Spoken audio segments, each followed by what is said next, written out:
ka-savers, naghahanap ka ba ng swak na galaan ngayong summer? Tara, punta ka dito sa Diwata Nature Resort sa San Pablo, Laguna.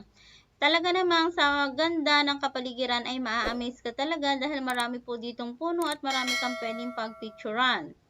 At hindi lang yan, pwede ka rin pong kumain dito. Meron po ditong Japanese restaurant and Filipino po din at the same time. Meron din po ditong coffee shop. O, di ba?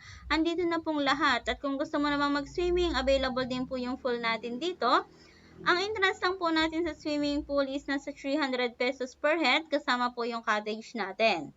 And take note mga ka-savers, open po ang Diwata Nature Resort every Friday to Sunday ng 7 a.m. to 10 p.m. and Monday to Thursday ng 7 a.m. to 9 p.m. And natanggap din po sila ng per occasion and at the same time mga ka-savers. Kung gusto mo rin naman po ng walk-in, pwede rin naman po ditong pumunta. And i-follow nyo na rin po ang Diwata Nature Resort sa kanilang TikTok account and FB page.